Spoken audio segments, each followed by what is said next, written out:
This episode is brought to you by Kia's first 3-row all-electric SUV, the Kia EV9, with available all-wheel drive and seating for up to 7 adults, with a 0 to 60 speed that thrills you 1 minute, and available reclining lounge seats that unwind you the next. Visit kia.com/EV9 to learn more. Ask your Kia dealer for availability. No system, no matter how advanced, can compensate for all driver error and or driving conditions. Always drive safely. I'm Mo Rocca, and I'm excited to announce Season 4 of my podcast, Mobituaries. I've got a whole new bunch of stories to share with you about the most fascinating people and things who are no longer with us. From famous figures who died on the very same day, to the things I wish would die, like buffets. All that and much more. Listen to Mobituaries with Mo Rocca wherever you get your podcasts.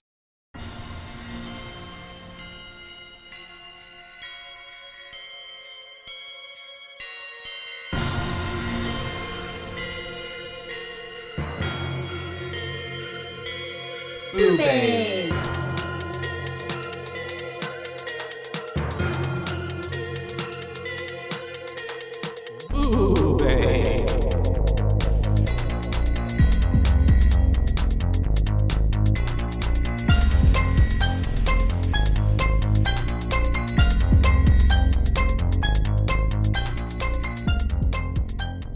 Hi.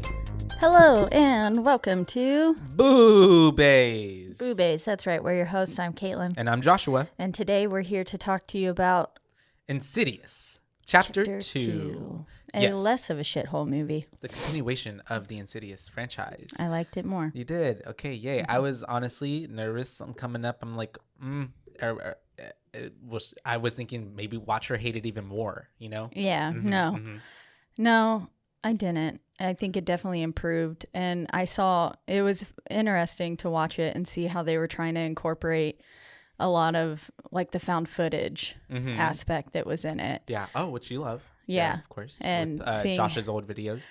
Yeah. And when they were in the house. Oh, yeah. I get it. Yeah.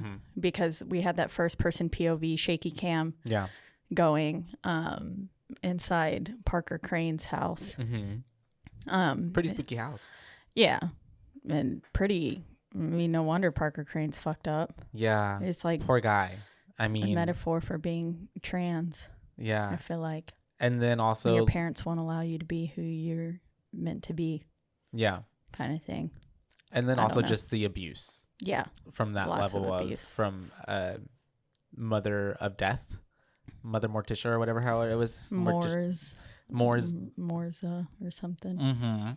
But it's I really also enjoy how we segue from Insidious Chapter 1 to right into the storyline continuing like literally like day after.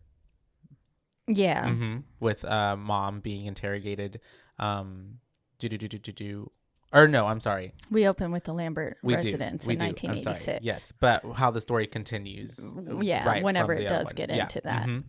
But yes, we open up with the Lamberts residence. It's 1986, and we get to see a young Elaine, and we meet Elise. I'm sorry. Oh, a young Elise, a younger Elise. Yeah. And then young Lorraine, and then Carl. Yeah. Elise. My phone, for some reason, in my notes corrected Elise to Elaine. Oh, there we go. I will say. I feel like Elise's voice didn't match. They put it over the girl. Yeah, it didn't match her. And people typically, like her voice sounded like an older lady's. Yeah. And so that wasn't my favorite bit. Like, I feel like they could have just had that girl talk normal and I would have still believed that it was Elise. Yeah. No, I get what you mean.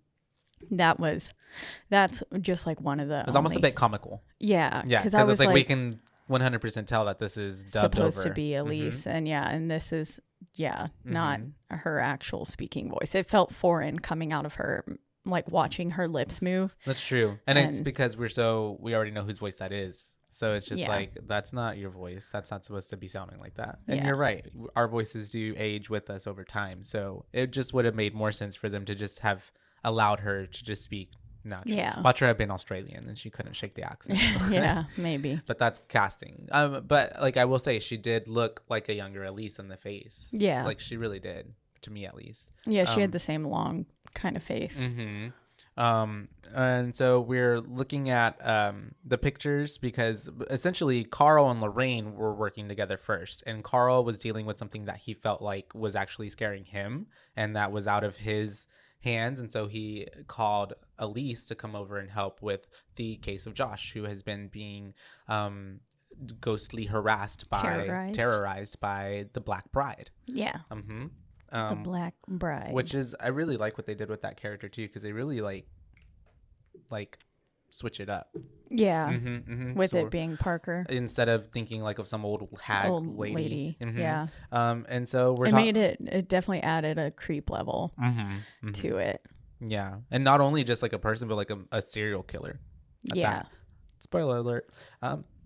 Yeah, but we have them looking at the pictures, and Elise you can tell that she's like looking concerned, but it's funny how she like then comes up and like looks at Lorraine and is like, let me meet your son. Where is Josh? I'd love to talk to him. Yeah. Which kind of reminds me of how she is in the first one, whenever she's like all hunky-dory trying to talk to them, you know, when she first she's comes trying up to through keep the the spirits light. And probably not trying to freak out the parents because this is like a dire situation. Yeah.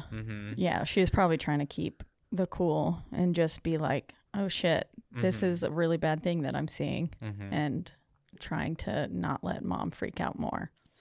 And immediately we start to go into her trying to do a hypnosis, essentially, right, with Josh. Yeah, they're interviewing him at first and just trying to figure out the situation, and they do it all on camera, which comes in handy for later. But he's just saying, like, you know, he has bad dreams sometimes, and that, you know, he sometimes like sees things, and then that's when they're like, okay, well, let me put you under. And then she does, and she hypnotizes him again, basically, with the metronome and everything to send him into the further. She starts talking to him, asking him questions, and then we start to play a game that she calls hot and cold, which we all kind of know when we're kids. You know, you have your eyes closed or you're trying to find something and someone's telling you if you're hot or cold. And so I believe she's asking him like where the spirit or where that person was coming from that was talking to him, right? Yeah, because he had said like, she's here, she visits me every night kind of thing. And she was like, okay, well, where is she in the house?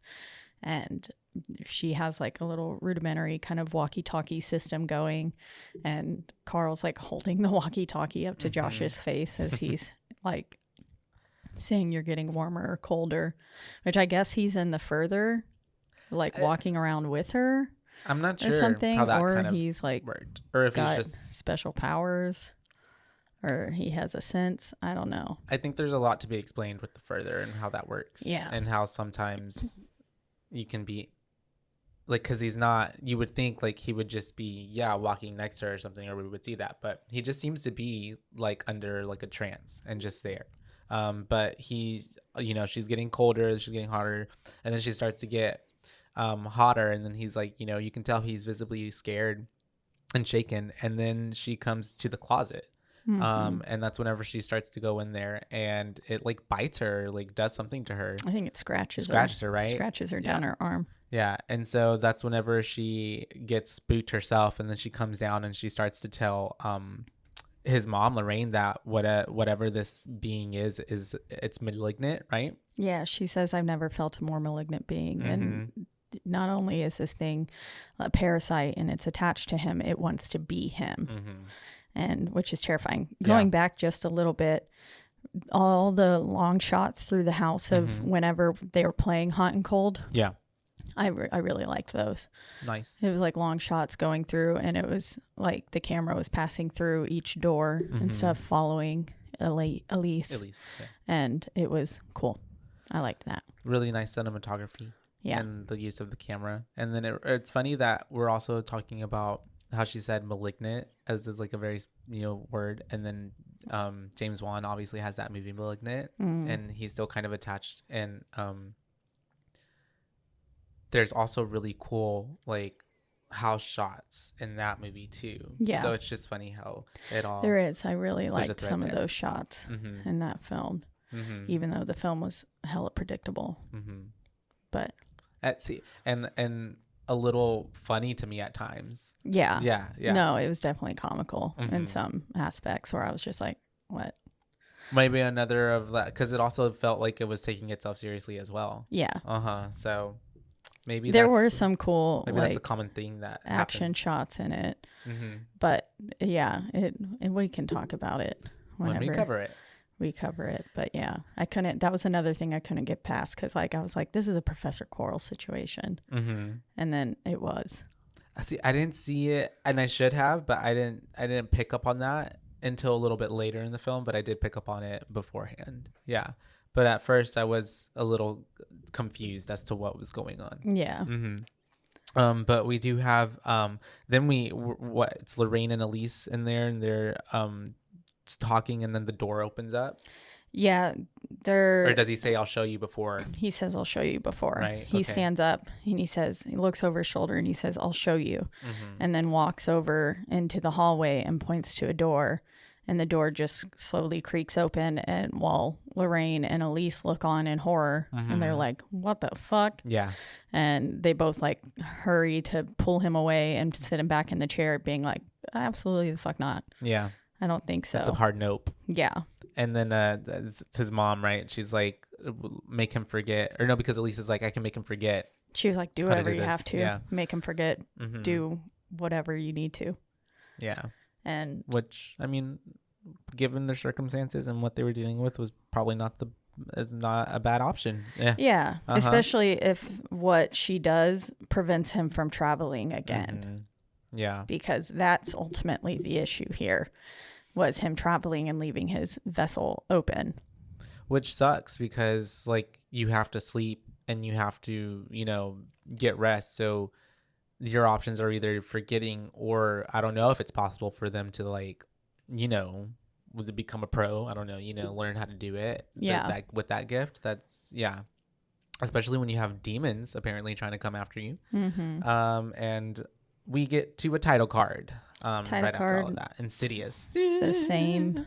Yeah. But it's chapter 2. And then the chapter 2 part looks like it's in the further. It's like an afterthought.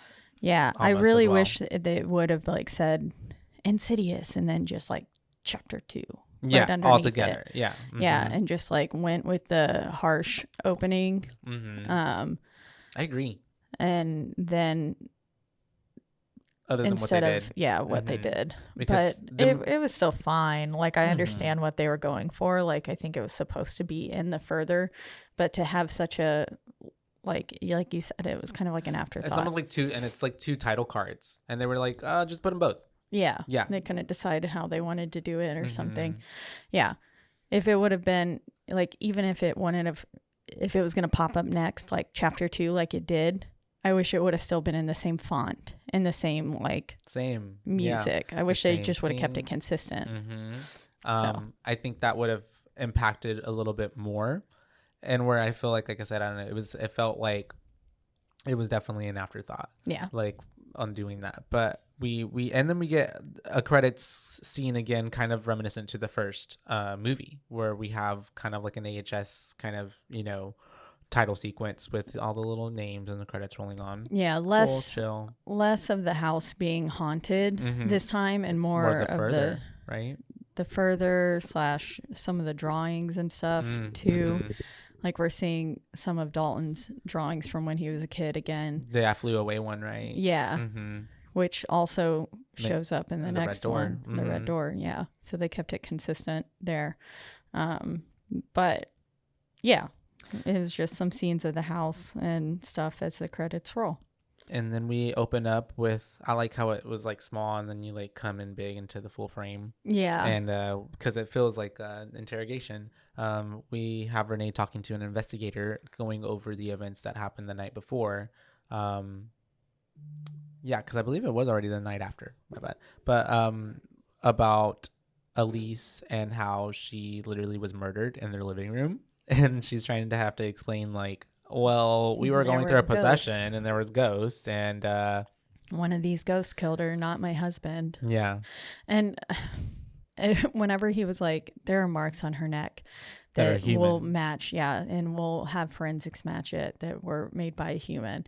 Those marks were not on her neck and any of the other things. So a little lack of consistency there. I didn't see any of that. She was just like, she looked like a wax figure. Yeah. She might have been, but they're talking about all of that, and then we have her basically just kind of, she also seems like in a bit of state of shock as well, because she also is like, she wants to believe it's the ghost, but also she is kind of like, well, it could have been Josh, you know what I mean? Yeah. Like obviously there's that thought in the back of her mind, Especially after seeing the picture, which we know was the Black Bride. Yeah. And then we go through all of that, and then she's kind of then having a we're not necessarily a flashback, but we're now in what happened at the house. Remember when we left off on at the end of the first movie, and like she's looking for Josh, and he's like, I'm right here, and she turns around, and it's like, well, we get that kind of same thing repeated, but she also saw the old lady, the black lady in the camera, and she is looking at him, but he's very much like, oh my God, what happened to Elise? Oh no. He just like starts to act like he didn't know anything. Yeah. And then she's obviously kind of like, something's fishy. Something doesn't seem right. But they get, Lorraine takes Dalton into the other room. And then that's whenever we have, I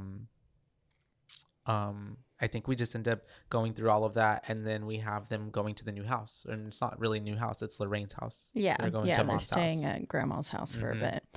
While things kind of die down at their house while the police are investigating, which is a their cute house. way to bring it back too, obviously from the intro, and then now we're at the house that was in 1986. Yeah. Mm-hmm. And we get immediately we get stuff happening in the house. Like we've got Renee walking around, and all of a sudden we hear this piano kind of plunking and playing, and Renee is also just looking like she's been through it. Yeah, she is, poor thing, like having her husband try to kill her and the kids, and then like Elisa's that dead. hasn't happened yet. Oh shit, my bad. But they're all getting blurred together. Premonition. She knows it's gonna happen. Yeah. But also just everything they went through in the last movie, but then like Elise ended up being dead, and then you have to like the cops being into it, and then you have to explain to people that probably think you're crazy like about ghost, and that's just a lot. Kind of like in Smile. Oh yeah.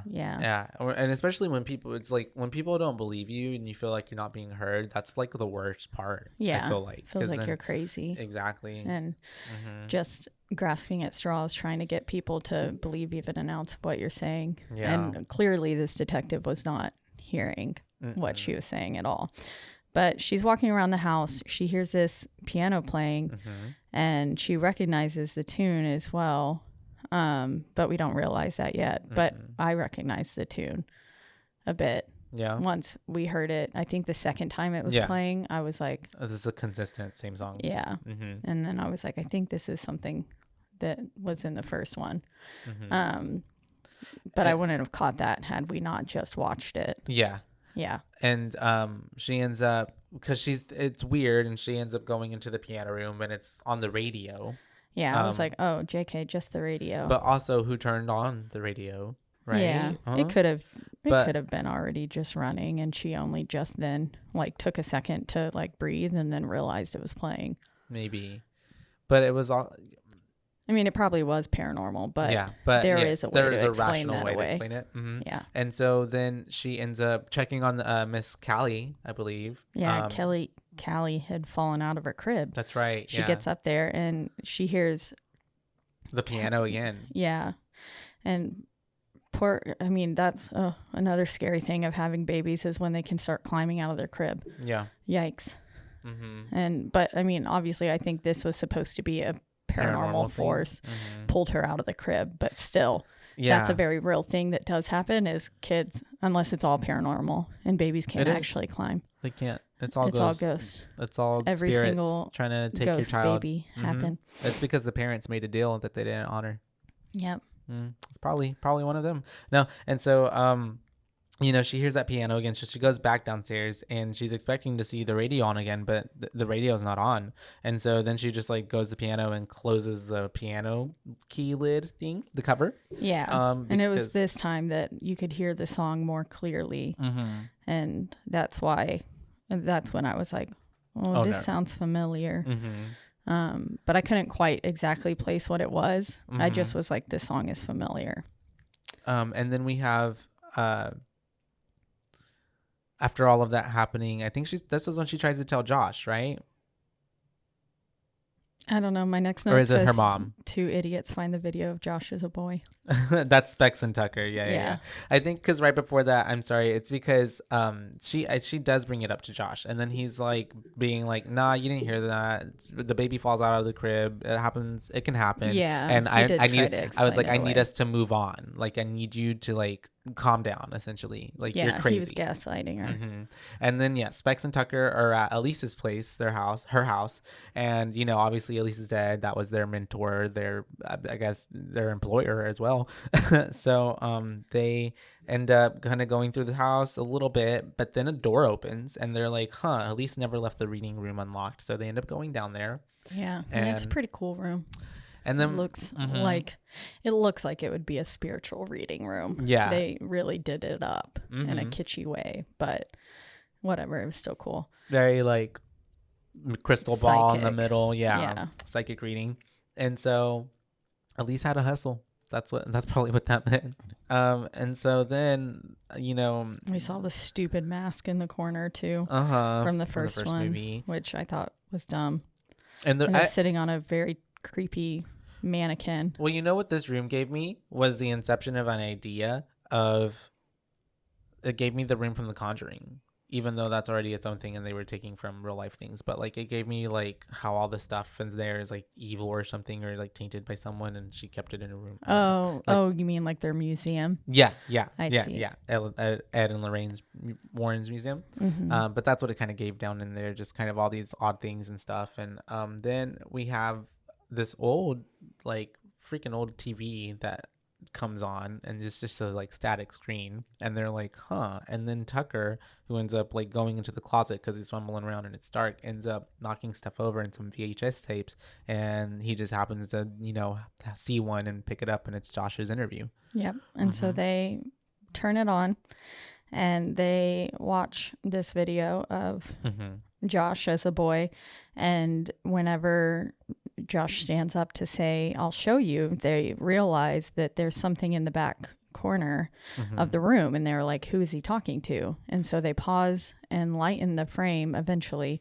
But you can kind of see the outline of someone standing there whenever they pause it. Yeah, like a spirit. Something. And then they'll pause and lighten it later. And it'll have a lot to do with the movie and the plot and explanation, and also gives me a lot of questions as well about the further and how time travel. I think in paranormal realms, there's no time doesn't exist, right? Time is not linear. Yeah, gotcha. I think time is irrelevant, and you can just do whatever you want and pop around. That's why, like, I feel like a lot of like ghosts and spiritual entities get trapped in time. And especially if it's like an echo or a what's the word? I don't know.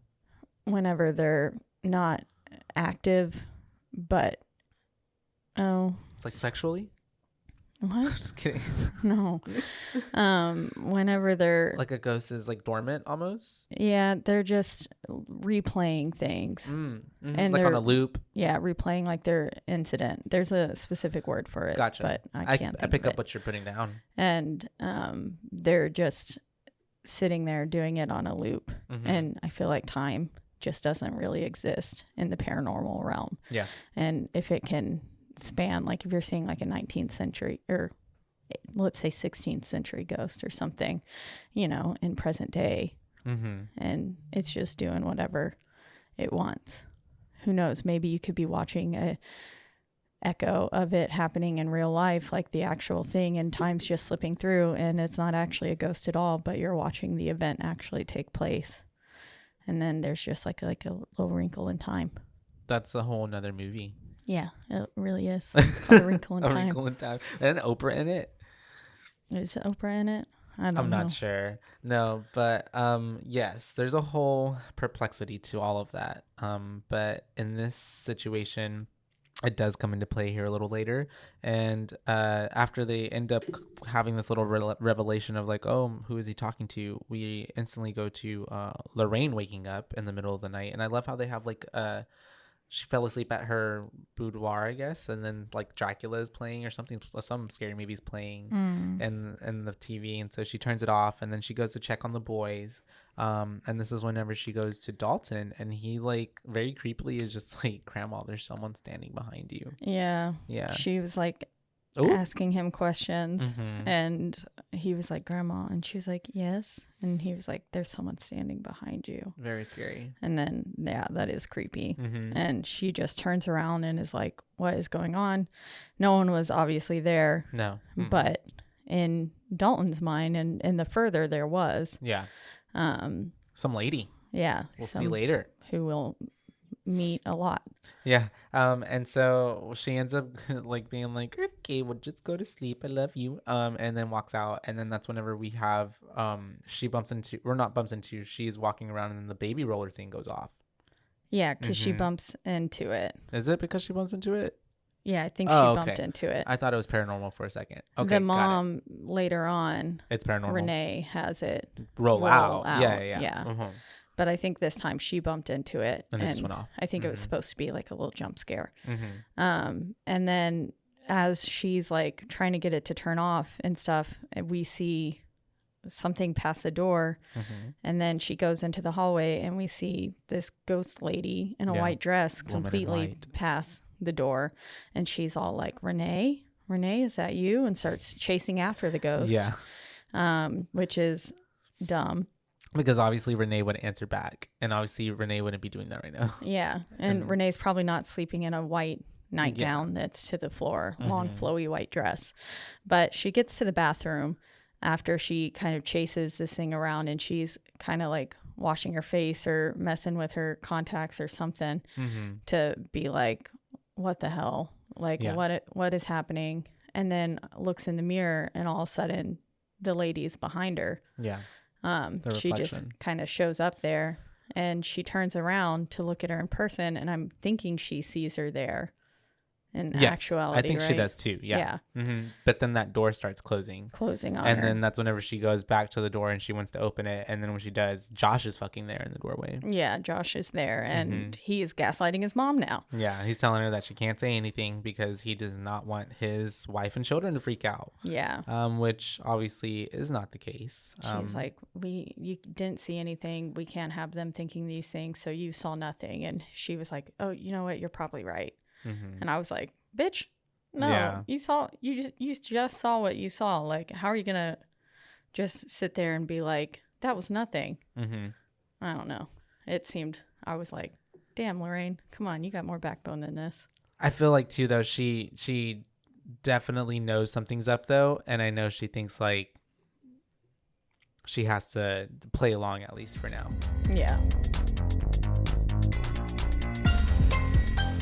And now, a word from our sponsors.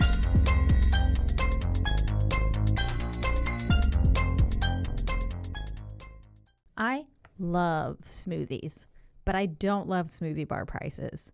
With my BlendJet 2 portable blender, I can make smoothie bar quality beverages for a fraction of the price. BlendJet 2 is portable, so you can blend up a smoothie at work, a protein shake at the gym, or even a margarita on the beach. Yum. It's small enough to fit in a cup holder, but powerful enough to blast through tough ingredients like ice and frozen fruit with ease. BlendJet 2 is whisper quiet, so you can make your morning smoothie without waking up the whole house. Lasts for 15 plus blends and recharges quickly via USB-C. Best of all, BlendJet 2 cleans itself. Just blend water with a drop of soap and you're good to go. I do love that feature about it. It is rather nice. It does, and it stays pretty quiet. What color did you get? I got black because it matches the color of my soul. Perfect. I got pink because if my whole life could be pink, it would be. We love pink. It matches my water bottle perfectly. It sure does. Yeah. So whenever I carry both, I feel very aesthetic. That's I'm like, nice. yay, got me a nice pink BlendJet 2, looking real cute, and it's real yummy with my good smoothie in it.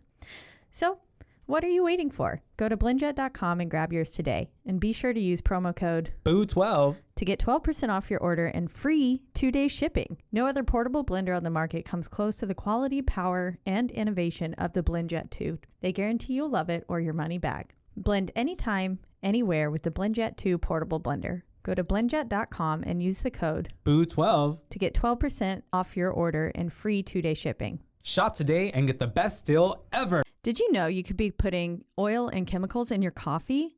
I love coffee creamer, but I don't think I've ever turned the bottle around to actually see what's inside. When I did, I found out many of my favorite creamers contain ingredients I would never intentionally add to my coffee cup, like canola oil, dipotassium phosphate, ew, and artificial flavors. Laird Superfood all started when big wave surfer Laird Hamilton needed morning fuel that could allow him to spend the entire day chasing the ultimate wave. He couldn't find anything in the market that met his ingredient standards, so made himself the ultimate plant-based creamer. Laird Superfood started and launched its first product, Original Superfood Creamer, in 2015. Laird Superfoods contain no artificial flavors, colors, or additives, and no sugars from highly refined corn syrup. All Laird products are sustainably sourced and thoroughly tested to ensure that you're incorporating the cleanest, finest fuel into your routine. All Laird products are also made of all-natural whole food ingredients, and they are crafted from the highest quality all-natural real food ingredients. Are you ready to feel more energized, focused, and supported? Go to lairdsuperfood.com and add nourishing plant-based foods to fuel you from sunrise to sunset. Use our promo code BOO at checkout to save 15% off your purchase today. Are you tired of the same old boring puzzles? Mix things up with Wongo puzzles. Each puzzle is a custom design with intricate patterns and whimsical shapes that will keep you engaged for hours. Plus, their eco-friendly materials and commitment to sustainability make Wongo puzzles a guilt-free way to unwind. Wongo puzzles are 100% wooden puzzles, meaning they'll last forever. Each piece is hand-drawn, so no two pieces are the same, and you'll discover some fun, whimsy pieces as you work through it. They come in a custom wooden box, which is perfect for storage and gifting. With stunning design and unique shapes, Wongo puzzles are a cut above the rest. So what are you waiting for? Go to wongopuzzles.com and pick your puzzle today. And be sure to use the promo code BOO and get 10% off of your order. This is the most fun you've had with a puzzle guaranteed or your money back. Go to Wongo, WONGO, puzzles.com and use the code BOO to get 10% off your order and get puzzling right now. Wongo. Did you know that dehydration is the leading cause of daytime fatigue? I was shocked to learn that even mild dehydration can cause headaches, muscle weakness, and brain fog. But luckily, there's a solution. Cure! Cure Hydration is an oral rehydration solution that contains the perfect balance of electrolytes and glucose to help your body absorb water and rehydrate quickly. The formula is made with all natural ingredients like coconut water, powder, and pink Himalayan salt, and is free from artificial flavors, sweeteners, and preservatives. Cure Hydration is vegan, gluten-free, and non-GMO, making it a great option for anyone with dietary restrictions or preferences. The packets are convenient and easy to use. Just mix with water and drink. They're perfect for on the go, travel, or anytime you need a quick and effective hydration boost. Hydration is more than just drinking water. That's what Lauren Picasso, a lifelong endurance athlete, discovered as she struggled to stay hydrated no matter how much water she drank. Lauren founded Cure, a science-backed electrolyte drink mix to make hydrating easy for everyone. Cure believes that hydration should be simple and effective, but also clean and natural. That's why they use only the highest quality plant-based ingredients and avoid any artificial or harmful additives. They're committed to transparency and honesty. All of their ingredients are clearly listed on their website and packaging, and they're always happy to answer any questions or concerns. Ready to combat dehydration? Try Cure today and feel the difference for yourself. Use code BOO for 20% off your order. So it's the next day, and Josh and Foster are playing and outside, and it seems when Renee comes in to talk to Dalton, he's totally bummed. Like, he seems like he's not being himself. And so they start to talk about it, and she asks him what's going on, and he tells her that he had a bad dream. And he ends up telling her about how Grandma came into the room last night, but there was someone behind her, and he heard these voices in the hallway. And when he went out to check on it, he saw Josh talking to someone that wasn't there, and it concerned him. And so she ends up also gaslighting Dalton and being like, it was just a bad dream. Like, Daddy is fine. Everything's okay. Yeah. He's definitely caught on that something's wrong with Josh already. Yeah. And he's like, is Daddy okay? Like, is everything all right with Dad? And then cue Dad coming in, creepy AF, right into the doorway. And he's like, I'm going to take the boys to school. Yeah. I don't know. It was so menacing the way that he was standing there. Already. And yeah. it was like he had been listening to everything Mhm. and was just like watching them like a creep and like someone who's manipulative and controlling would do. Up to no good. Yeah. Yeah. And so we have cut to Lorraine with Specs and Tucker. She goes over to them because, right, she's already talking to them about like, whatever followed us, whatever was, happening to us at this house, it's followed us here. It's not over. It's still messing with us. And so that's whenever they get to show her the footage of whenever Josh was young again, because they ended up doing, I don't know what the word is called, but they like switched it from VHS to digital, right? Yeah, they digitized it. And so they were able to like do, this editing and Raise the exposure and stuff on it to where you can actually see in the darkness behind him, and you see old Josh. You see Josh as he is now, as Patrick Wilson, and the background of little Josh's video. And it's like they're very confused bum, at this bum, point. bum. Yeah. And they're like, how could that be possible? And she's like, if only Elise were here to help us. And I love how even Specs and Tucker were like, that might be possible. Yeah. Like, we're dealing They with were ghosts like, here. Yeah. maybe we could talk with her. And so at this point, that's whenever I think we do switch over to we're back with Renee, and she's doing laundry and stuff like that. And she gets a phone call from the forensics, and that's whenever the detective gets to tell her that it was not a match to Josh. And so that kind of gives her some relief. But instantly, I think after we start to get off of this phone call, that's whenever the baby starts. That's when the toddler chair yeah. thing rolls out on its own. Yes. And it just like rolls out into the hallway playing and stuff. And I was like, nah, Yeah. fuck that. And fucking Renee just goes and is like, oh, let me check this out. And it's like, God damn it, bitch. Haven't you learned anything? Stop investigating. Yeah. Like, Walk out of the house now. yeah, I would have been like, the moment I saw that, I would have been like, nope, I'm good. I think I'll leave now. I think I'm going to get the fuck out of here until somebody else gets home. And I'm getting Callie and we're going to go shopping all day. I wouldn't even have left Callie. Yeah. Just go. I forgot Callie was there for a second. Yeah. And then, so I was like, I would have just left, but then I remembered Callie was there and because we would have gone back for her. See her in just a moment. That she ends up seeing the lady in white again in the living room, and she's just sitting there very menacingly, not like, facing away towards her, singing her row your boat lullaby. And that's whenever we do hear she grabs the baby monitor, right? Because then the singing starts coming from Callie's room. Baby monitor. Yeah, because then all of a sudden you hear merrily, merrily, merrily, merrily. Life is but a dream. And so we go up to Callie's room, but the door is locked, unfortunately. And so Miss Renee is obviously freaking out, and you kind of you start to hear the baby scream, and it sounds like someone's slapping her. Yeah, yeah. You hear it say, "Don't you dare," and slap. And you hear Callie just like wailing. Yeah. And the musical cue as Callie started crying over the monitor was a little much. It was like ding. Which I was like, we already know that something creepy's happening. Yeah. You don't have to tell us. Well, the whole movie does rely heavily on those like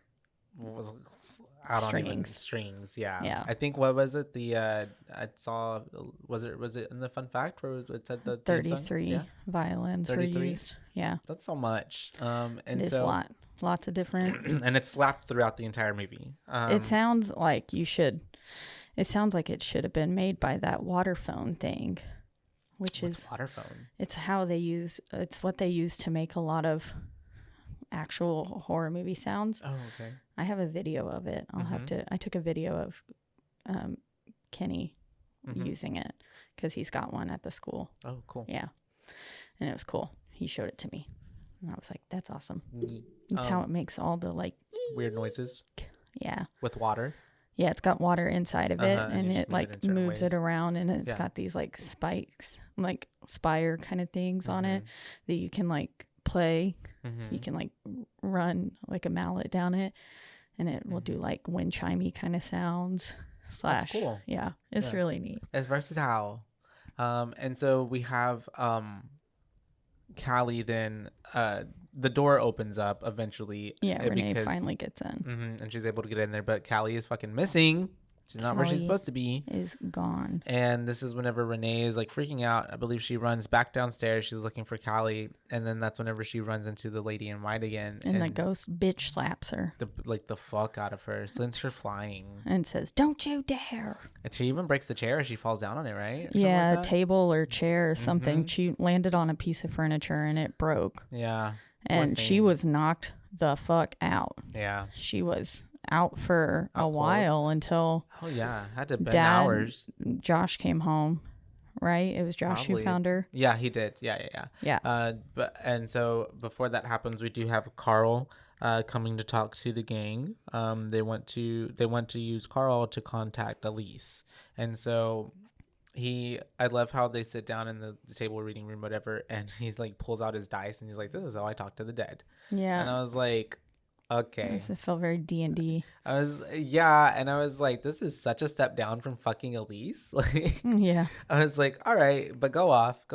I guess we'll find out. Especially since it's like, I would just see, like, I guess it's divine, so, or what, at spiritual intervention, but like you could just see any word and then people would be like, yeah, right. I felt like it would very much, especially the first couple of times when nothing was happening. I was like, I feel like you can it really allows for the human imagination to see what it wants to see. Yeah. Well, I even wrote in my note, I'm like, oh, he's a fucking dud. Poser. But yeah, no, we eventually, even though it's like not catching on just quite yet, he ends up throwing his dice at one point, and then all the lights go out in the room, and then like just the candles are on, and there's like a little wind that comes in there. And so I think it's Specs who wants to get up and like check on things, but I love how Carl's like, do not break the circle. Yeah.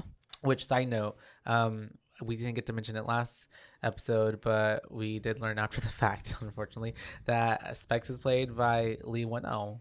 Whannell. However you pronounce his last name. Lee W. Lee W, yeah. And so he ends up, staying. And so then we actually start getting contact with some spirit who we think is Elise. And Carl was like, who killed you? And it's just like, she did. And then that's whenever he starts to ask, like, what does she want? And we get the word kill because Tucker sees it in the die. And that's whenever it's like, it keeps going, where is she? And we get the word hiding. And then we get a final dice thrown, and it's deciphered to be Our Lady of the Angels Hospital, which where Lorraine used to work. Yeah. And it just says like Lady of Angles or something. And then everyone's like, what the fuck? Yeah. Until Lorraine's like, it's Our Lady of the Angels. It's a hospital I used to work at. And then everyone was like, oh. That makes sense. Yeah. Yeah. And then that's whenever Josh ends up coming back to the house, and he finds Renee. He picks her up, puts her on the couch. Sniffs her, which is really weird. Really weird. I was like, ew. Josh sniffing Renee. Yeah. I didn't like that. Yeah, but definitely adding to the fact that there is a creepy ghost inside of him. Ghost in him. Yeah. And very quickly, this movie moves very fast. We are at the hospital. Where it didn't drag as long as the first one did, in my opinion. More exciting things were happening the whole time. Because whenever I did pause it, I was like, oh, there's only 30 minutes left. Yeah. Nice. Yeah, and there was a lot of stuff. Like the last time. And where I went, that first dear God. And so we're at the hospital. It's abandoned. Obviously, it's run down. At least this wing of the hospital is. And so Carl has he's going through it. They're going through all the rooms, and then Carl has a sense as he's going into one room, and he's like, okay, it's like a little premonition. Yeah, it's got to be this one. This is the vibes. And then Lorraine walks in, and she's like, ooh, I remember this room. It was an ICU. Yeah, because they ask her what this room used to be, and she was like, yeah, it was an ICU. And then she's like, I remember it well. And she ends up talking about this patient named Parker, who was in the room and was in, it seems like kind of like a little coma like Dalton was in. Yeah. Whenever they were talking about it. But then we flash back to her being, young and walking around with a young Josh, and they're walking through the hospital, and it's like, I guess, bring your kid to work day or something. I guess. Because he's there, and she specifically tells him not to touch anything, and then the first thing he does is go and touch the fucking monitor, thing, and all of a sudden Parker's sitting up and looking like at him. looking at him, and then grabs him and is like, wah. And Josh is like, what the fuck? Yeah, and they have to pull them apart, and then she starts like consoling Josh, and then we segue to her. She says like, the last time I saw him, and we see him coming into an elevator with her, and she's kind of surprised. She's like, hey Parker, you're supposed to be in bed, like you're not supposed to be out, what are you doing? And he is not responding to her at all, and he looks like he's just in a trench coat, like he looked like he would be just naked. Yeah, and also under like that trench coat, like a flasher. That should have been weird as well to her. Like, yeah, why aren't you in your hospital gown and with the like little thingy? Yeah, because there's no way you should be off of your IV bag monitor. IVs, yeah. And so then he ends up just kind of walking into whatever that was. It's like darkness, and then she walks away. Also, why is this hospital so dark? They're always so dark. Yeah, she walks to the front lobby, and they're like, she's like, hey, can you tell me why patient from 30 is out of his bed? And then they're like, excuse me, homegirl, he died yesterday morning. He jumped to his death and killed himself. And then she's like, no, he didn't. I just saw him. And then I just rode with him on the elevator. And the nurse was genuine, like rightly so, like spooked. She's like, no, you didn't. What? And so that's whenever we do have then coming back to in the real life. I love how they asked like, wait, why was he even here in the first place? And then she's like, he tried to castrate himself. Yeah. I was like, that was out of pocket for me. I was like, oh. Okay. Yeah, I was like, damn, a little bit, but I mean, it makes sense because we end up later figuring out stuff, but like it was just kind of seemed bizarre and out there. But yeah, we end up coming back to the house and we're with Josh, and he is in the mirror looking at himself, checking himself out, and he's not doing too hot. No, he's starting to look rather haggard and old, and he pulls a tooth out of his mouth. The body is basically rejecting the spirit that's inside of it right now, so it's like dying. And then from behind him in like the shower, we have ghost lady saying he must kill them or he's gonna waste away, basically. And she's like, kill them all. And she says, your dead soil is killing his living skin. Yeah. Oh, soul. No, your dead soul. My phone once again changed soul to soil. But she ends up being like, you need to kill them. He's kind of giving like vibes of like, no, I don't want to do that, but he's not trying that hard. And they end up back at the hospital finding Parker Crane's records and then getting his information on where he lived. Yep. And then they break into his house. They break into his old house, and which was like, that I guess was the obvious next step. Yeah. Yeah. But they break into his house and they're going through, and this is where we get a lot of those first person POV shots. Yeah. The shaky cam, and it even glitches at one point and I was like, oh, this feels like a weak attempt at some found footage. Yeah, it wasn't bad, but it also wasn't like, I mean, it was like, okay, pick a genre. Yeah. I think they were definitely mixing some stuff in there. I didn't mind it, especially with, I feel like you said earlier, when they had the VHS tapes and the leaky stuff, I feel like they were trying to lean in more into that vibe as well. Yeah. But they are going through the house. They're basically exploring, also trespassing, breaking and entering. And so we end up seeing like some really, like we end up going to Parker's room. And before we broke into the house. On Renee's and Josh's interaction. Yeah. Renee plays the song that she heard. She was like, I keep hearing this song. And he was like, Josh was like, okay. And she was like, you don't know this song? And he was like, no, why would I know this song? Basically. And she was like, it's my song, the one I wrote for you. And he was like, quickly changes the subject. And he's like, the song's not the issue here. The issue is that someone's in our house.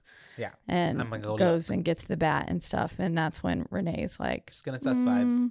Yeah. Something's not right here. There's no way Josh wouldn't have known this song. Yeah. Kind of thing. And so we're and then going back to what's happening in the house, we end up going and finding Parker Crane's room, which has like these horses and like it has a dollhouse. And I love how even what is it, Specs or something? He's like, this room seems a little too girly to be like a little boy's room. Yeah, because Tucker immediately was like, this must be Parker Crane's room. Yeah. And I was like, first off, Parker Crane was an old man. Yeah. So I was like, this doesn't seem like an old man's room. This seems like a little kid's room. But I mean, who knows? He must have lived in that. I guess he lived in that room His whole time. They lived in that house the whole time. Yeah. He could have had another separate room, but like he never touched his childhood room. Probably maybe too traumatic for him to walk into. Yeah. And so that's whenever we have a child sitting on the bed. It looks like a little girl. And she yelled. And it was pretty creepy how we got the camera shot of it. Like I liked that, how we could see them behind it. And then they both started backing up into it. And I was like, she's right there, guys. Yeah, I was like, y'all better turn around. Come on. And then I was like, y'all are going to freak when you look at this video footage later. I almost wished they wouldn't have interacted with her. At that point? That they like would have just found it on the footage later and then freaked out. Kind of like a moment whenever in the first movie they were looking at the footage of Dalton and then they saw the lipstick devil demon. Yeah, on lipstick him. demon behind him. Yeah. That would have been kind of cool. But they do interact with him, and because Specs is like, shit, turn around, and they turn around, and we get this. This is my room from the child. Yeah. And all the rocking horses started going at once. Yeah. Before that too. Like, so paranormal things started happening and they rightfully got spooked and the little kid rushed past, and then all of a sudden that's when she is behind him. And then I love how she's like, you can't be in here. If she sees you, she'll make me kill you. Yeah. And they're just like, nope. Walk out of the room. Because they're like, we ain't gonna mess with that. And they're like, okay, sounds good. Bye. And so then that's whenever we do move over to I think it's nighttime, right? Because then something is we're with Dalton and he's like trying to sleep, and him and Foster are in the room, and then he's like getting called by that little can phone thing that the people make. phone can. Is that what can it's called? Line. Did you ever make one of those when you were little? Did it work? Yeah. I didn't understand that. I've never tried waves it. like travel, the vibrations and everything, I think, travel through the string, and now it's supposed to be taut like tight, right? Yeah. And then that's how it works. You can't have just a loosey-goosey string, which at first the string was loosey-goosey here. So, but it's a paranormal entity coming through. So obviously not Foster. Yeah, it comes and it is able to work. But yeah, it was really creepy whenever he was like, Foster, go back to bed. And then the voice was like, I'm not Foster. And Dalton's eyes just get wide, and then the poor like little young Dalton actor boy, like he really sells the like fear when he's like trying to be like, Foster, wake up. Yeah, he's like, please wake up. Yeah. And then all of a sudden the closet doors open, and we get the string pulling tight, and then it's like standing there for a second, and then this woman rushes out of the closet, right? Yeah, she's a young woman. She runs out. She like starts to like run to the front door of the room, and then is just standing there, kind of crouched-ish, not looking toward, or like you can't really see her face. And then she looks up, and then that's whenever she ends up telling him like, like help me. She's basically like pleading for her life, pleading for help, and saying like, don't let him get me or something like that, and help me. And then all of a sudden, all of the ghosts are in there. Yeah. Attacking him while he's under his sheets. And he was in the further, we found out, because all of a sudden it was like in that gray tone, and he like quite literally jumps back into his body and is screaming for help when Mom comes up, and the ghosts bled into the real world because the sheets were all ripped up and stuff like that, which was pretty scary. Yeah, poor Dalton, and she has to console him for a little bit because he's obviously freaking out, and she's like, it's just once again just being like, it was just a bad dream, it's just a bad dream. And then that's whenever we cut to Josh talking to someone in the piano room. It's not showing us who. And then he's just basically like, the shadows are your home now. You can keep trying, but she's not gonna hear you or something. And then that's whenever we get you realize he's talking to Josh. the real Josh in the further, and we just get him like screaming at the piano for help, which sucks for Josh. It does. But that was a cool scene, and Yeah. I liked that. I thought that was pretty interesting how they had that interaction between the two Joshes. And how even Parker Crane, like, even though he's in the real world, can tell like he's there. Yeah. And so it's a pretty ballsy move on Parker Crane's part, I would say. And so at this point, we are back at Parker's house, and this is whenever we have Carl start to mess with his dice, and he's trying to ask questions.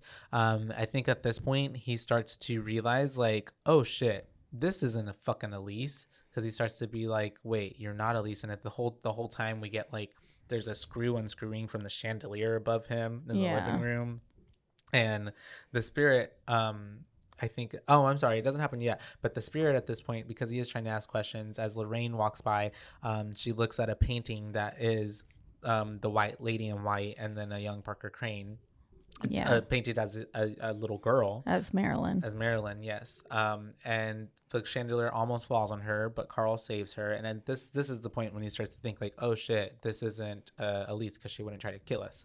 And he rolls the dice, and it says something like Moors, and which I guess is Latin for death, mother of death. And then he rolls it again, and it says mother of Morris or something like that, and it says mother of death. He was like, it literally translates to mother of death. And then the chandelier collapsed, and then they're like here knocking on the wall, right? It's through the bookshelf. Yes, and that's whenever Tucker goes up and he's like, oh, wait a minute, like this bookshelf is fake. Yeah, it's like a hollow wall on the other side, and he starts knocking on it, and things knock back, and so then they decide to investigate and open the door, and holy shit, they find a bunch of dead bodies. Yeah, it was pretty creepy with all of them just sitting there. And I was like, oh, this one felt like it had more of an actual storyline to it, too. Than the first one. Yeah, I can see that, in my opinion. There's more plot there. Yeah, and so... And it kept thickening. Yeah, like I was like, oh. And I liked how it was tying back into the first one with like Josh talking to old Josh and stuff like that. And then they even elaborate more on it in the Red Door, which I liked a lot, too. They were able to tie it together. It didn't make me appreciate the first movie more, but it made me, I liked that they called back to the first movie in general. But felt yeah. more cohesive. Yeah. And so, yeah, there's just a bunch of dead bodies there. And there's like sheets. At least like 20 of them or something. 15, I think, is what the number they said. And they find this like box of newspaper clippings that all are about the bride in black. And then that's when they figure out that basically that bride in black who they saw hunting Josh as a kid was Parker, and Parker wore the dress to commit his murders, because there was like a mannequin there that had the black dress on with the black veil and everything, and he was like, Parker wore this. Yeah, because he touched it, doesn't he? Carl does. Yeah. Yeah, and that's when he gets like all that glimpse of all the horrible things that Parker Crane would do to his victims, which is pretty horrific, and also pretty what's the word, sadistic, that he would even like as well, which I guess most serial killers do, don't they? Like he like keeps like all the trophies. Well, one, he did have the bodies in there, so that's one thing. But I mean, like even the news clippings and all that stuff about him and everything. Because a lot of the times, like the Zodiac and stuff, they just wanted recognition and they wanted to be talked about, and that's why they do it a lot of the times. And so, and also they're mentally unstable. And we also get this line that he killed for his mother, because his mother essentially was kind of, I guess, the driving force behind what was causing him to be so fucked up. Yeah, said his mom forced him to. Yeah. And at this point we didn't come over to Renee is getting home and she's about to go into the house because I guess she went to go drop off the boys. That's right, with someone, caretaker, some babysitter, Jessica. And Lorraine is like, "Don't go back into the house. Like there is something wrong." She was like, "It's not the house, it's Josh. So we need to get the fuck out of here." She was like, basically, "Do not go in there at all." And she was like, "I was just gonna," and she was like, "Nope, get back in the car. Let's go. We're leaving right now." And so that's what they do. They leave, and Lorraine starts explaining how the plan's gonna work. Yeah. And what they're gonna do basically to capture Josh and get Josh back to being actual Josh and not this fake ghosty Josh. Yeah, and it's kind of a cockamamie, like I don't know how to say that word. Cockamamie plan, because I'm like, you're gonna try to sedate I don't think ghost? That was the right way to say yeah, it. But you know what I mean. Yeah, I know what you're trying to say. You're gonna try, because the whole plan is Carl, Tucker, and Specs. They're getting ready. Carl is gonna go in and basically sedate Josh. But then I'm like, but it's a ghost. How do you sedate even though it's in a physical body? I don't know. It just felt a little like unthought out, which obviously we do find out later it was very much unthought out. Yeah, I felt like they put more thought into the code word. Literally, yeah. Quesadilla. Which they didn't even get to use, really. Unicorn. Except for when Carl's like getting choked out. Literally, and he's like quesadilla. Literally. And also, even funny. in my notes, oh gosh. So we'll get to it. But yeah, she's telling him the plan, and I love how Renee is just like, okay, yeah, sure. That's fine. But we do cut over to Carl then getting to the house, and he ends up knocking on the door so he can talk with Josh after we get that whole, quesadilla bit and them coming up with a safe word. And as he's in there talking with Josh, he starts to notice, well, one, Josh is also like, he seems like he's on edge, and then he ends up seeing a tooth that fell out on the floor, and so he does this like thing where he puts his foot over and like tries to pick it up all sly, and at this knocks his glasses off the table and stuff too, and acts to pick them up and then picks the tooth up at the same time. Yeah. And so Josh ends up asking him if he wants something to drink, and so Carl is like, "Oh yeah, I'll take some water." So at this point Josh goes to do that, and this is whenever Carl decides to get the syringe ready so he can sedate Josh, but not super sneakily. Not at all. And then Josh comes back out and he's like, "What you got there?" And Carl is just like, "Nothing." Like, and then that's whenever I think Josh is like, "You should ask your dice what I have behind my back," or something like that. Yeah. He says, "Oh, I thought you maybe were playing with your dice." Yeah, that's and what it is. He was like, "Mother said that that you're really good with your dice." And he was like, "Oh, I wasn't aware that y'all spoke today." Yeah. And then he says, "You should ask your dice what," because then that's when Carl looks at him and says, like, what do you have? What do you have behind your back? And that's when he says, "You should ask your dice what I have behind my back." Yeah. And he says, he starts asking, and then he says, "What does Parker Crane have behind his back?" And Josh's face drops from this creepy smile that he had and comes back, and he's like, "Rah." And I love too, this whole time in my notes, I'm also like, Specs and Tucker are listening into this conversation. Where the fuck are they? Because this obviously sounds a bit like it's about to go somewhere really bad. And maybe if they would have gotten there sooner, granted, probably they wouldn't have been much help. But I feel like it could have been handled better. Yeah. Like if they were, what's the point of them listening in if they're only going to wait until safe word is said? Yeah, literally, when you can pick up on all the other cues. Yeah, exactly. So they should have gotten in there sooner, but eventually they do figure it out, and they're like, "Oh shit, let's get in there." And they do get in there, and they start fighting with Josh, and Josh Specs immediately gets knocked out. Knocked down. My bad. Specs does. And then that's whenever Tucker tries to come in and try to overtake Josh, but then Josh ends up sedating fucking Tucker. Yeah, and Tucker falls onto Specs. Yeah. And Specs obviously can't get him off. Yeah, because he's just too much weight for him. Yeah. And then there was a decent size difference between them. Oh yeah, for sure. And then that's whenever we have it kind of just going black, and then that's whenever we're cut to Josh waking up Carl in the further. And at this point, we have them kind of talking to each other, catching up. Carl's, being like, I know I've known you since you were young. And then that's whenever they start to go through the house. And I believe Elise pops up pretty quickly. Yeah. And at first they're going through there, and there was that thing where he's like, he's got your baby. Oh yeah, that's right. And that guy's like, he's got your baby. And he's got your baby. He's got your baby. And he looked really funny. He did. He looked like a little frog man. Yeah, he did. And then we see that it was Josh who was banging on the door in the first film. Yeah. Which was cool. Whenever they were up there upstairs, and Josh yet again was trying to tell Renee, like, oh, it was probably just interference and stuff on the baby monitor. And she was like, no, it felt really real. And then all of a sudden they heard someone knocking on the door, and he goes downstairs to check, and no one's there.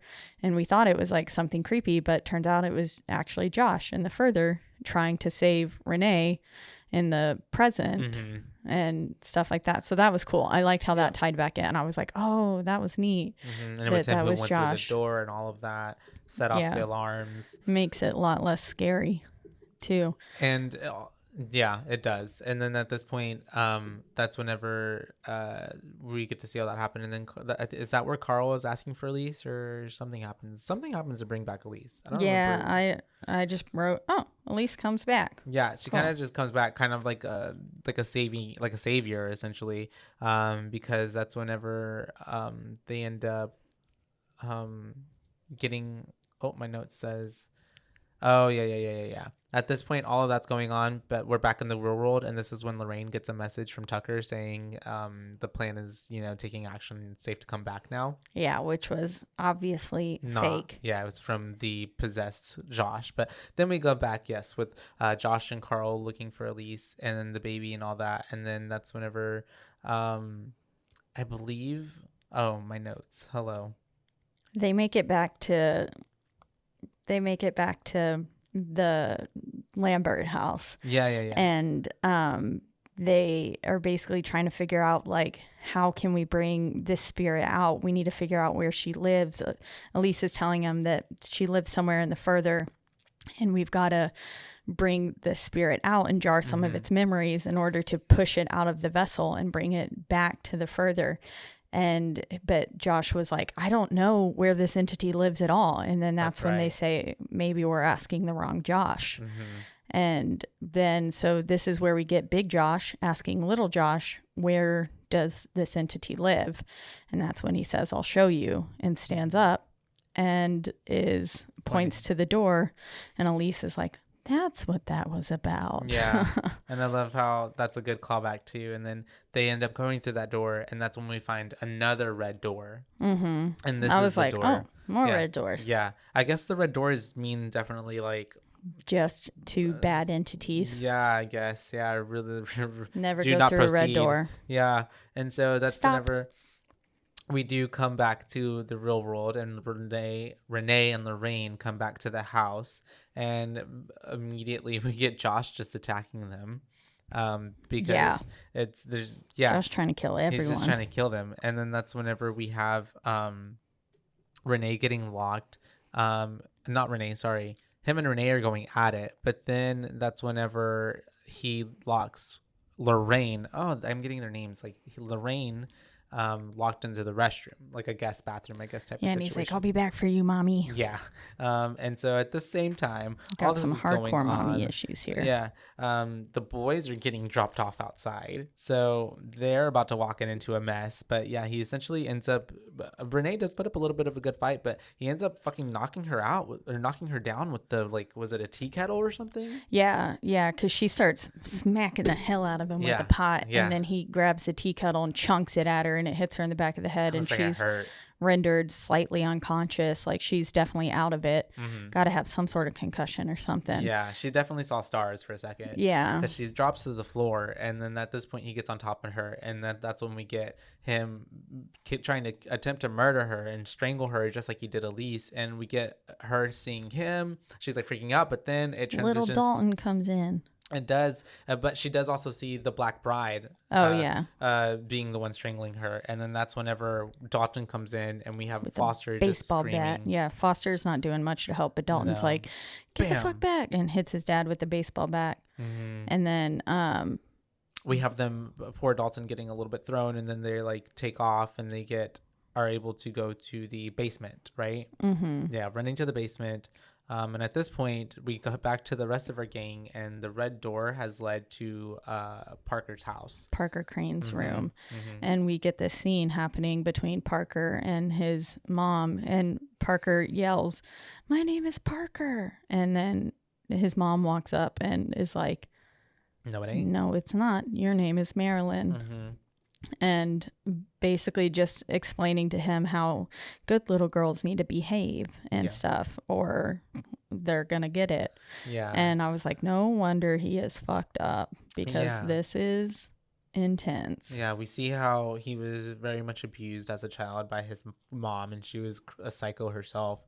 And this is whenever, as she's having this conversation with little Parker, I was going to say Parker, but Marilyn, she notices that the rest of them are in the room. So she sends Elise and Carl out of the room, spiritually. And then that's whenever Josh gets locked in there with her. And so we're back with Renee and Foster and Dalton in the basement. And that's whenever Dalton is like, "Mom, like I can go into the further and I can get Daddy Black." Okay, oh my bad, Daddy Black. I can get Daddy back. And that's whenever I love how she's like, "No," and then he's like, "I can," and she's like, "Okay." Yeah, like, she didn't put up much of a fight. She was like, "No, I almost like lost you last time." And then he was like, "But I can do it," and she was like, "Okay." And I was like, okay, that doesn't seem like you really cared that much. But she tucks away Foster and gets him hidden, and that's whenever Dalton goes into a little corner and tries to go to sleep. And which I was like, how does he fall asleep? Yeah, and all of these situations, like in the red door as well, he just like is like able to doze off, in 10 seconds, and I'm like, I could never. I wish I could fall asleep like that. Same. And so he ends up going into the further, and I believe he finds a red door.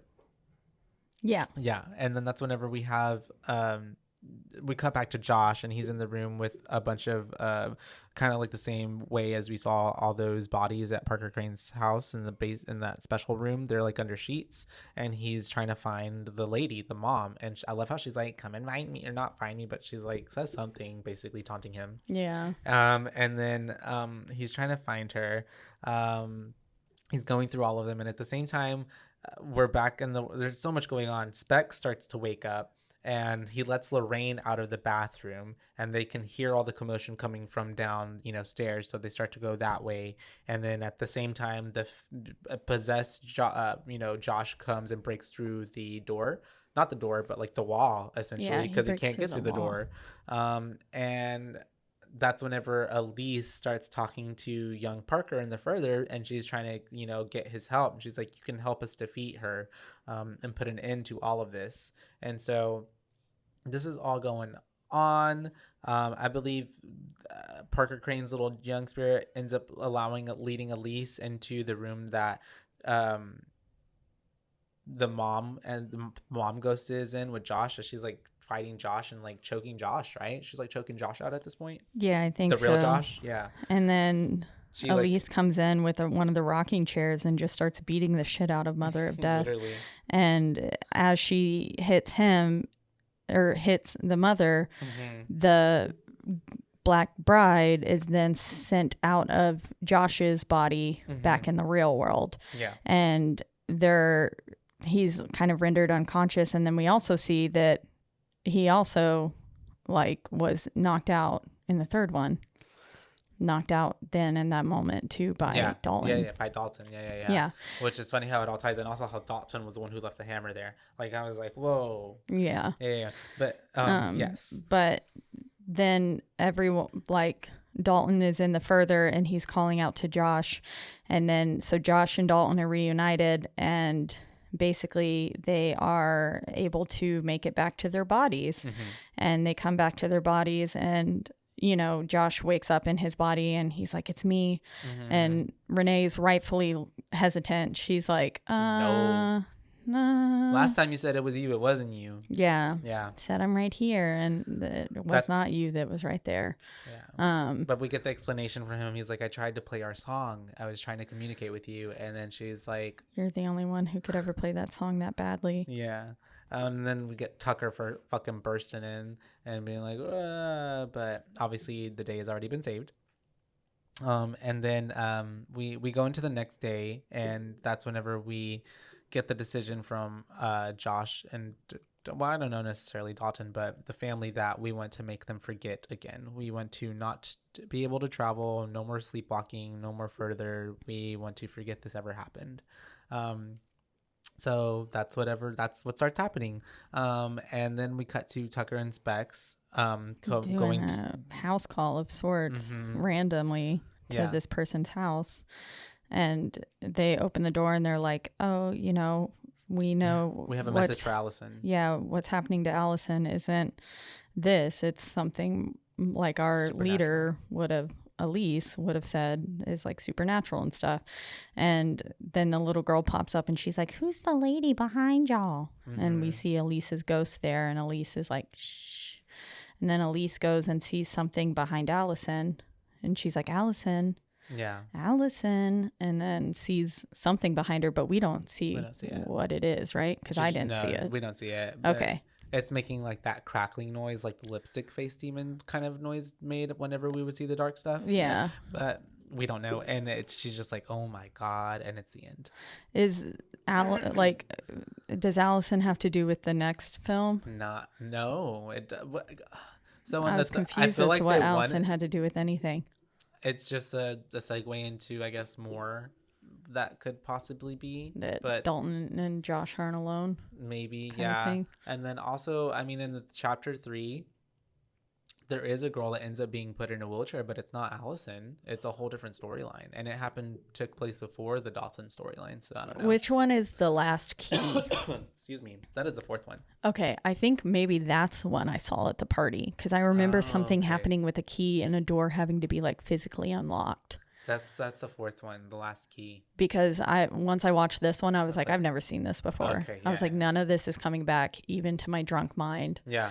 Like that one, I just remember there being like, there was an old man demon, like an old man ghost. Oh, maybe it could be the 3rd one. Oh, it could be the maybe third it was the 3rd one. I don't know. I feel like I remember there being a key, having to unlock something. Well, because the 4th one is called the last key. Yeah. I saw that today. It was suggested. Yeah. After watching one of them, and I was like, a heavy moment. And I guess there is an old man ghost in the 3rd one. In the 3rd one, heavily, yeah, which is really creepy. It must have been the 3rd one that I saw then, though, because now as I'm thinking back, it was an old man and not an old woman that I saw. The 3rd one came out, I want to say like 2015 or something like that. That would have been about when I saw it. Yeah. So yeah, but and then that little girl that was opened the door with the family just now, that was Jenna Ortega, a young Jenna Ortega. Oh, really? Yeah. Mm-hmm. I didn't recognize her. Mm-hmm. But yeah, that is chapter 2 of Insidious, which is a middle to a 3-part chapter, a trilogy, I guess you would say, because we have our next part coming up with the Red Door that would be concluding the saga of the Lambert family. Overall on this story, though, I thought it was a really good continuation of the plot, the storyline. I agree with you, Caitlin, whenever you said that this one had more to it. Definitely felt like there were more layers, and I liked how we got to go even further back in time into not just now Dalton's storyline, but how Josh's storyline has affected all of this as well, and how his own astral projection intertwines with the story. And it's really cool because I feel like they did a good job, if not thinking ahead, then being able to make something work to go cohesively with the first film. And so it all seems like a really good and big project that was really had some sort of planning at least to it, and was thought out a bit longevity wise. And so I liked that we got to see more of like not necessarily a little boy asleep the whole movie kind of situation. There's, like you said, more action to it, more characters. We got to get, I feel like, a better, even though it kind of got split between two. Well, I guess the first one too had kind of two villains, but this is like two villains that are connected to each other at least. I feel like there was a better, darker villain presence in this film, and like there was a bigger battle as opposed to like no really big battle happening in the first one. I was like, okay, we got him. That was easy. Yeah. Yeah. And it was pretty cool that we also got to see Elise again, even though she was dead. So somehow they were able to make her be a pretty major, a big player in this one as well. And I liked, what else did I like about it? I don't know.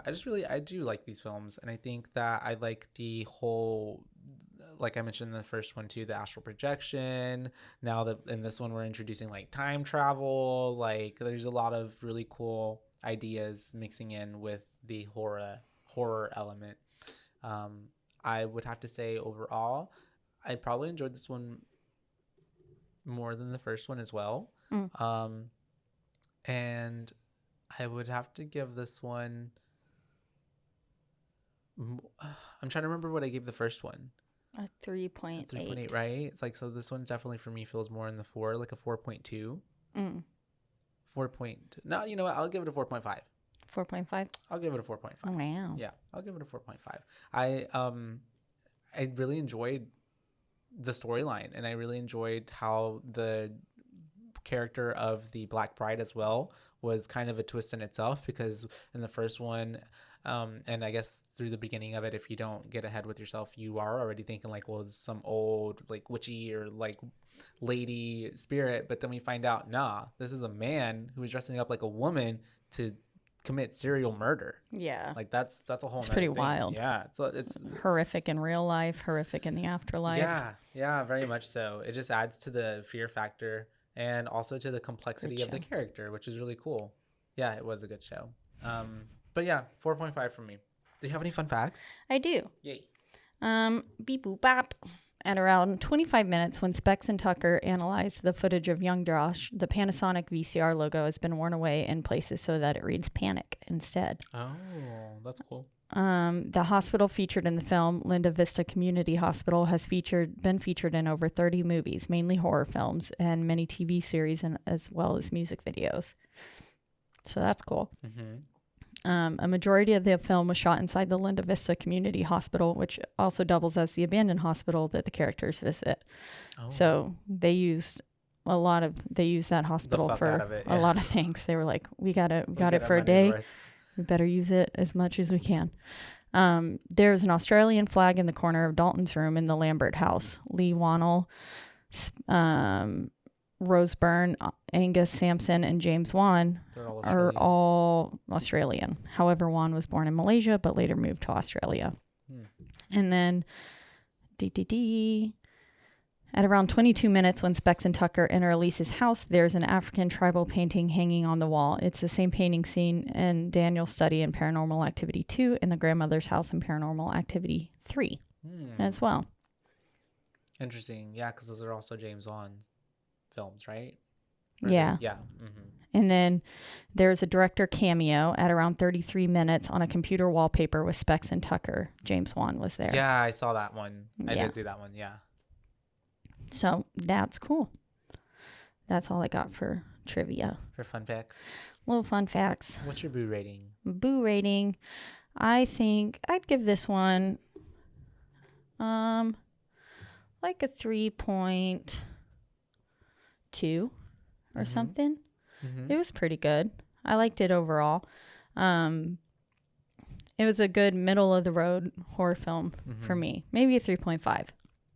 I liked it. I thought it had much more meat to it than the first one did. Also, just less comical special effects and stuff. It had matured a bit. Yeah. And even the banter between Specs and Tucker was a little more fitting this time than it seemed in the first one. Even the whole, Hunter Ninja Bear. Okay, no, I hated that. Okay, I was like, I know Haitlin's gonna hate that. Yeah, I didn't like that. Mm-hmm. I was like, what the fuck? Why is this important? Mm-hmm. Yeah, I forgot about that. I blocked it out of my memory because I thought it was dumb. Okay, never mind. 2.8 now. But most of the stuff, like the quesadilla bit and unicorn, Kind I of was fit like, more. At yeah, least. it fit a little bit more. And I was like, okay, at least I know that this is their characters now. I still do think of them as two bumbling idiots. Which I think that's what they wanted you to think them of. Yeah. But maybe not as fitting for the movie. I feel like the movie would have been more scary if we would have just had it all be serious as opposed to trying to inject a little comedy in there with the and it's not even physical comedy. It's like very much like on the nose bad humor. Yeah. Yeah, cheesy humor. Yeah, it was just dumb. But overall, I thought it was definitely a better attempt at this film for the universe, and I did enjoy all of the ties that it had back to the first one, and that having watched the Red Door as well, all the ties that the Red Door has back to the second film and the first film as well. I think that's pretty cool. So I have to give them some props for how well thought out the universe is. Even if I didn't like the first one, I think they did a much better attempt this time. And it just, like I said, the film definitely matured a bit as far as it wasn't very like kitschy ghost, like with the whole like eek and the heads turning of those two twins or whatever, the two girls. All of the apparitions and everything seemed a little bit more genuinely terrifying this go around and weren't as cheesy or cheap. And I liked how there wasn't as many as well. Yeah. It's more focused on let's have some really good ones that are scary as opposed to having these like it seemed like we just had a couple extras and we put them in like we were like we Halloween spirit costumes and made them do those things. Like the whole scene of the family and the further being like murdered could have been omitted. Yeah, it didn't really even add anything to the storyline. And even there's no callback in this one. At least even in this one, there was a callback to even that menacing guy, little ghost with like the who was putting his tongue all over Renee, remember? Oh, yeah. Because he had to fight him. And that's why Elise came back, because he was fighting it. And then Elise came and just like with her light. Go to hell. Yeah. She said. Yeah, exactly. That's right. Yeah. So, yeah. They made callbacks to certain ghosts. And at least the good ones and didn't I think maybe they realized too that family had no importance whatsoever for the original film. But overall I think this film did a lot better job, so it gets a 3.5 for me and a 4.5, so medium 4. I think the Insidious Chapter 2. Yeah, it was definitely a better attempt. I liked it a lot more.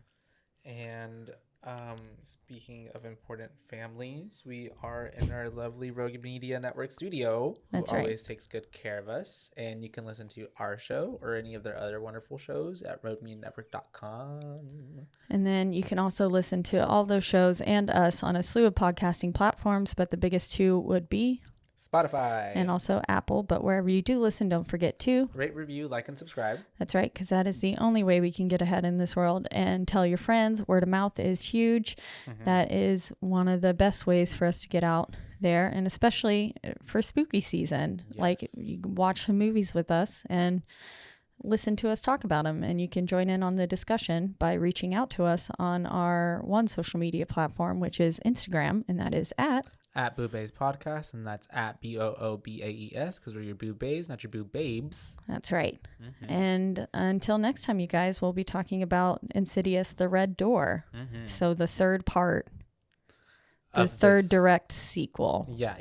Because to this film. There was 2 other films in between the release of the Red Door and Chapter 2, but those are different storylines, and they're randos. Yeah, gonna continue on with the Lambert family storyline. So until then, bye bays. Bye bays.